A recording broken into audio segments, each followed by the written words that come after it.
Hi guys, మొత్తానికి big boss అగ్ని పరీక్ష అయితే మొదలైపోయింది. బిగ్ బాస్ అగ్ని పరీక్ష అప్డేట్స్ ఏంటి, జడ్జెస్ ఎవరు వచ్చారు, ఎవరెవరు కంటెస్టెంట్లు వచ్చారు, ముందుకు ఎవరు వెళ్తున్నారు, కామన్ మ్యాన్స్ ఎవరు, అన్ని డీటెయిల్డ్గా ఫుల్ డీటెయిల్స్ అయితే ఇవ్వడానికి ప్రయత్నం చేస్తాను. వీడియో చివరి దాకా చూడండి.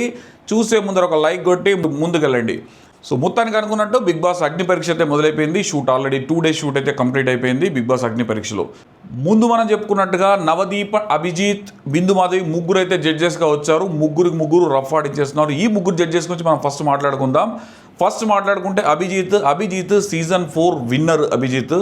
అండ్ చాలామందికి బిగ్ బాస్ వ్యూవర్స్ అందరికి కూడా మొదటి నుంచి చూసే వాళ్ళకు అభిజిత్ అంటే చాలా కల్ట్ ఫ్యాన్స్, చాలా ఫ్యాన్ బేస్ అయితే అభిజిత్కి ఉంది. అండ్ అయిన తర్వాత కూడా అభిజిత్ ఎప్పుడు బిగ్ బాస్ దిక్కు కానీ దీని ఎక్కడ అంటే బిగ్ బాస్ సంబంధించిన దాంట్లో ఎక్కడ కూడా అభిజిత్ కనబడడు. అభిజిత్ ఒక డిఫరెంట్ క్యారెక్టరు. ఆ క్యారెక్టర్ చాలామందికి నచ్చింది. అప్పటి నుంచి కూడా అభిజిత్కు చాలా అంటే డిఫరెంట్, ఆయనకు ఒక సెపరేట్ ఫ్యాన్ ఫాలోయింగ్ అయితే ఉంది. అభిజిత్ ఆడిన ఆట తిరిగాని అంటే మన బిగ్ బాస్ సీజన్ 4 సక్సెస్ కావడంలో అభిజిత్ పాత్ర కీలకం కూడా చెప్పుకోవచ్చు. అద్భుతంగా అయింది. అప్పుడు తనకు అఖిల్ సార్థక్ వీళ్ళిద్దరి మధ్య జరిగిన కాంపిటీషన్ మనకు అన్నీ తెలుసు. వాళ్ళు అంత అద్భుతంగా ఆడడం తెలుసు. అభిజిత్ అయితే వన్ ఆఫ్ ది జడ్జెస్గా ఇప్పుడు బిగ్ బాస్ షోకి అయితే వచ్చేసాడు. జడ్జెస్ అంటే అగ్ని పరీక్షకు ఏదైతే కామనర్స్ అనుకుంటున్నామో అగ్ని పరీక్షకు జడ్జిగా అభిజిత్ అయితే ఒకరు వచ్చేసారు. అండ్ వన్ మోర్ జడ్జిస్ బిందు మాధవి కూడా డిఫరెంట్ ఫ్యాన్ ఫాలోయింగ్ అయితే ఉంది.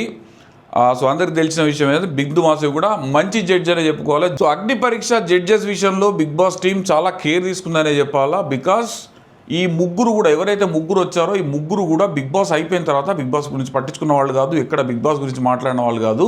అండ్ ఇన్ఫ్లుయెన్సర్స్ బ్యాచ్ కాదు, ఇన్ఫ్లుయెన్సర్స్ టీం కూడా కాదు. సో ఇన్ఫ్లుయెన్సర్స్ టీం అంటే మ్యాక్సిమం ఎందుకు అని చెప్తున్నానంటే మ్యాక్సిమం వచ్చిన వాళ్ళందరూ కామనర్స్ కేటగిరీలో ఇన్ఫ్లుయెన్సర్స్ టీమే ఎక్కువ వచ్చారు. అప్లై చేసింది కూడా వాళ్ళే.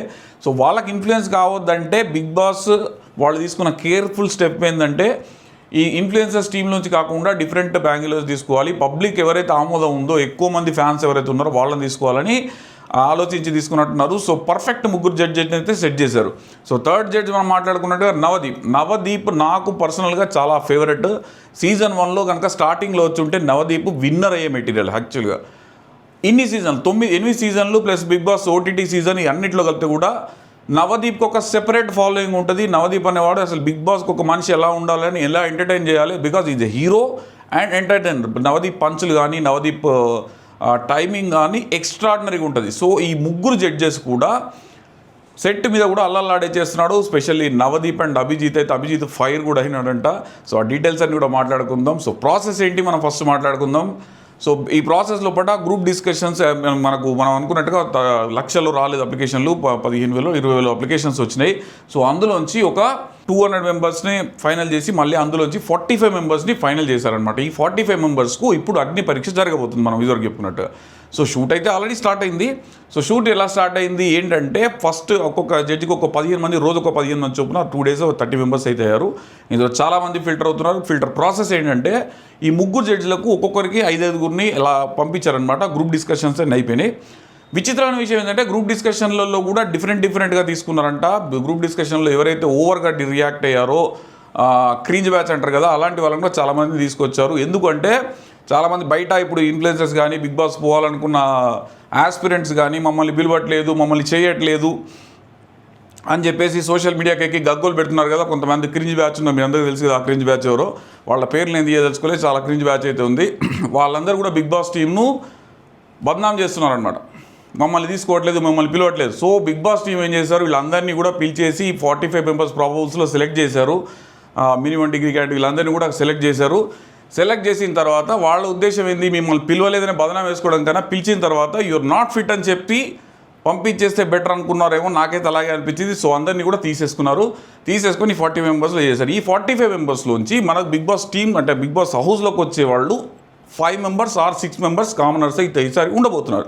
ప్రాసెస్ ఎలా జరుగుతుందంటే వీళ్ళు ముగ్గురు జడ్జెస్ వీళ్ళ ఒక్కొక్కరిని 50 minutes ఇంటర్వ్యూ లాగా చేస్తున్నారు. సో ఆ ఇంటర్వ్యూలో వీళ్ళకు రెడ్ కార్డు గ్రీన్ కార్డు లాగా ఇలా ఇచ్చారనమాట. ఒక్కొక్కరికి మూడు గ్రీన్ కార్డ్స్ కనుక వస్తే వీళ్ళు direct entry to the Bigg Boss house, లేదు 1, 2 వస్తే హోల్డ్ చేస్తున్నారు. మళ్ళీ వాళ్ళని సెకండ్ లిస్ట్లో ప్రిపేర్ చేస్తారు. సో ఫైనల్గా ఈ ముగ్గురు జడ్జెస్ కలిపి ఒక్కొక్క క్యాండిడేట్ని అయితే డైరెక్ట్ తీసుకెళ్తారనమాట.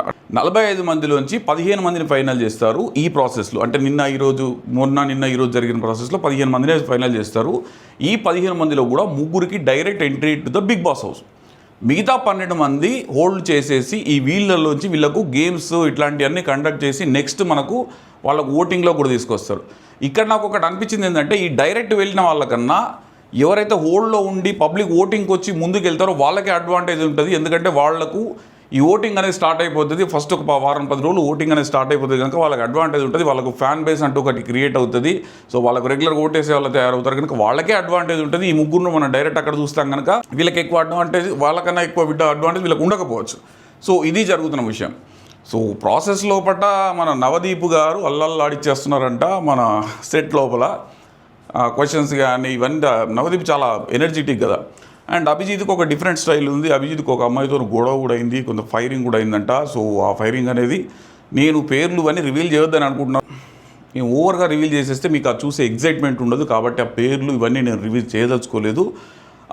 ముఖ్య విషయం ఏంటంటే ఎవరైతే కామన్ మ్యాన్ అనుకుంటున్నారో కామన్ మ్యాన్లోంచి మ్యాక్సిమం సోషల్ మీడియా ఇన్ఫ్లుయెన్సర్సే మళ్ళీ వచ్చారు. కామన్ మ్యాన్ ఎక్కువ రాలేదు. వచ్చిన వాళ్ళకి అంత అంటే బిగ్ బాస్ షూట్ అయ్యేంత మేబీ రాలేదు, ఆ వీడియోస్ రాలేదో తెలీదు. మొత్తానికైతే కామన్ మ్యాన్ కాకుండా ఇన్ఫ్లుయెన్సర్స్ మ్యాక్సిమం సెలెక్ట్ చేశారు. ఈ సెలెక్ట్ చేసే ప్రాసెస్ లోపల ఒక విచిత్రమైన సంఘటనలు కూడా జరుగుతున్నాయంట.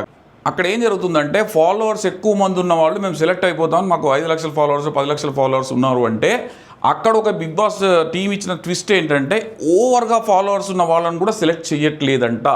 ఎందుకు అంటే మీకు ఆల్రెడీ ఫాలోవర్స్ ఉన్నారు, మీరు ఆల్రెడీ సెలబ్రిటీ కోటాలో ఉన్నారు, మీరు ఎట్లా దీనిలో అంటే కామన్ మ్యాన్ కేటగిరీలో వస్తారు, తక్కువ ఫాలోవర్స్ ఉన్న వాళ్ళని చేస్తున్నారు. అదొక పాయింట్ ఒకటి ఉంది, మంచి పాయింట్ అనిపించింది నాకు. ఎందుకంటే ట్రాన్స్పరెన్సీ మెయింటైన్ చేయడానికి కోసం నానా కష్టాలు పడి ట్రాన్స్పరెన్సీ మెయింటైన్ చేస్తున్నాను ఫీలింగ్ పబ్లిక్లో తెచ్చుకోవాలన్న దానికోసం ఓవర్గా ఉన్న వాళ్ళని కూడా తీసుకోవట్లేదు. అండ్ క్రింజ్ బ్యాచ్ కూడా చాలా వరకు ఫిల్టర్ చేస్తున్నారు.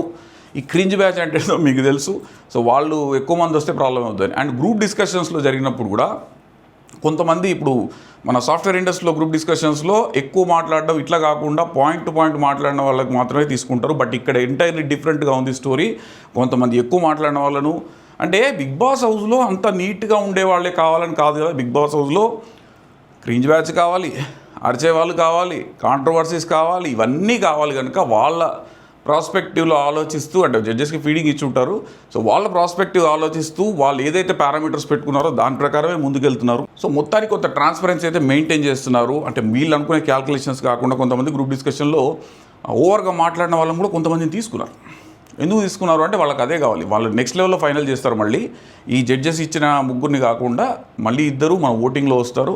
సో ఈ విధంగా ముందుకైతే వెళ్తుంది.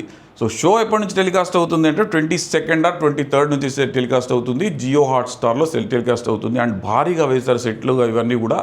అంటే ఎక్కడ కాంప్రమైజ్ కావట్లేదు బిగ్ బాస్ టీం వాళ్ళు. అంటే చిన్న అంటే కామనర్సే కదా, వీళ్ళను సింపుల్గా చేద్దామని కాదు, వాళ్ళకు కూడా చాలా మంచి స్పేస్ అయితే ఇస్తున్నారు. బిగ్ బాస్కి వెళ్ళినా వెళ్ళకపోయినా వాళ్ళకి ఎక్స్పోజర్ అయితే వస్తుంది, పబ్లిక్ ఎక్స్పోజర్ అయితే వస్తుంది. టీవీలో అంటే మనకు దీనిలో కనిపిస్తారు కనుక పబ్లిక్ ఎక్స్పోజర్ అయితే వస్తుంది. యాంకర్ గురించి చెప్పుకోలేదు కదా, యాంకర్ మనకు శ్రీముఖి గారు యాంకరింగ్ చేస్తున్నారు. శ్రీముఖి యాంకరింగ్ అంటే దద్దరిల్లిపోతుంది, మీ అందరికీ తెలిసిన విషయమే. సో ఇక్కడ శ్రీముఖి నవదీప్ కాంబినేషన్ ఎట్లా ఉంటుంది, శ్రీముఖి అభిజిత్ కాంబినేషన్ ఉంటుంది, బిందుమాధవి వీళ్ళందరినీ ఎట్లా ఆడుకుంటుంది శ్రీముఖి, ఇవన్నీ కూడా చాలా బాగా వస్తుందంట. ఫుటేజ్ ఎక్స్ట్రాడినరీగా వస్తుంది. అంటే ఈ ప్రాసెస్ అంతా కూడా చాలా బాగా ఎంజాయ్ చేస్తున్నారు టీం కూడా. సో నెక్స్ట్ లెవెల్లోనే చేస్తున్నారు. కాబట్టి ఈసారి మనకు ఒక 5 to 6 మెంబర్స్ కామనర్ వస్తారు. 5 to 6 మెంబర్స్ కామనర్స్ మనకు బిగ్ బాస్ హౌస్లోకి వస్తే పరిస్థితి ఏంటి? సో వీళ్ళు ఒక 5 to 6 మెంబర్స్ వస్తే మన సెలబ్రిటీస్ ఒక 12 నుంచి 14 మంది వస్తారు. సో వీళ్ళ సంఖ్య కన్నా వాళ్ళ సంఖ్య డబలే ఉండబోతుంది, రైట్? సో ఇక్కడ కామనర్స్ ఎంతమందిని మనకు అట్రాక్ట్ చేసుకుంటారు, మన సెలబ్రిటీస్ వీళ్ళతో ఎట్లా బిహేవ్ చేస్తారు, ఇవన్నీ నాకైతే చూడడానికి చాలా ఎగ్జైటింగ్ ఉంది. బిగ్ బాస్ షో కూడా సూపర్ హిట్ కొట్టబోతుందని అనిపిస్తుంది నాకు ఈసారి. ఎందుకంటే వాళ్ళు చాలా కేర్ తీసుకున్నారు. పోయినసారి ఈ షో ఫెయిల్ అయింది కాబట్టి ఈసారి చాలా అంటే చాలా కేర్ తీసుకుంటున్నారు. ప్రతి స్టెప్లో కూడా ఆ రిచ్నెస్ రావడానికి కానీ అవన్నీ చేయడానికి. అండ్ పబ్లిక్లో ఆల్రెడీ ఊపు వచ్చేసింది. వాళ్ళు ఏదైతే అనుకున్నారో, ఎక్స్పోజర్ ఏదైతే అనుకున్నారో, షో గురించి బయట ఏదైతే జరగాలనుకున్నారో అవన్నీ జరిగిపోయినాయి. హైప్ అనేది విపరీతంగా క్రియేట్ అయిపోయింది. సో మనకు ఇదంతా ఎలా ఉండదు, తెర మీద చూస్తేనే ఇంకా అందంగా ఉంటుంది. దాని తర్వాత మనకు రివ్యూస్ కూడా 22nd నుంచే స్టార్ట్ అయిపోతాయి అనుకుంటున్నాను నేను. జనరల్గా మనకు బిగ్ బాస్ షో స్టార్ట్ అయినాక ఉంటాయి కానీ, బట్ ఇప్పుడు మరి మనకు వీళ్ళ రివ్యూస్ ఇచ్చుకోవాలి కనుక 22nd నుంచే మనకు రివ్యూస్ కూడా స్టార్ట్ చేయాల్సి వస్తుంది. We are also preparing for that. Okay, so ఇది మొత్తానికి బిగ్ బాస్ షో అయితే అదిరిపోబోతుంది. మనం థంబ్నెయిల్లో పెట్టుకుంటే నెక్స్ట్ లెవెల్లో ఉండబోతుంది. బిగ్ బాస్ షో కన్నా ముందు అగ్ని పరీక్ష కూడా అద్భుతంగా తీస్తున్నారు, అద్భుతంగానే ఉండబోతుంది. సో ఇటు మనకు బిగ్ బాస్ ఫెస్టివల్ అనేది ఒక వారం 10 రోజులు ముందే స్టార్ట్ అయిపోతుంది. 22కి జనరల్గా సెప్టెంబర్ 1st వీక్లో స్టార్ట్ అవుతుంది కదా. సో అది నాలాగా మీరందరూ కూడా వెయిట్ చేస్తున్నారు అనుకుంటున్నాను బిగ్ బాస్ షో కోసం. నేనైతే చాలా ఈగర్గా ఎగ్జైటెడ్గా వెయిట్ చేస్తున్నాను ఈసారి ఎలా ఉండబోతుంది. మాకైతే కంటెంట్ విపరీతంగా దొరుకుతుంది అనుకుంటున్నాను, ఎందుకంటే అక్కడ ఏదైనా జరిగితేనే కదా రివ్యూర్ కంటెంట్ దొరికేది. సో ఆ స్టైల్లో మంచి కంటెంట్ అయితే ఈసారి ఇస్తాను అనుకుంటున్నాను. సో ఈ రోజుకింతే. కొత్తగా చూసేవాళ్ళు ఛానల్ సబ్స్క్రైబ్ చేసుకోండి. నా సబ్స్క్రైబర్స్ కొంచెం షేర్ చేసి లైక్ చేయండి. సో వీడియో ఎక్కువ రీచ్ వెళ్తుంది. Okay, thank you so much. మళ్ళీ కొన్ని అప్డేట్స్తోని, మళ్ళీ నెంబర్స్ తోటి అండ్ పేర్లతోటి మళ్ళీ మీ ముందుకు వస్తాను. Signing off, శ్రీరామిలేదు.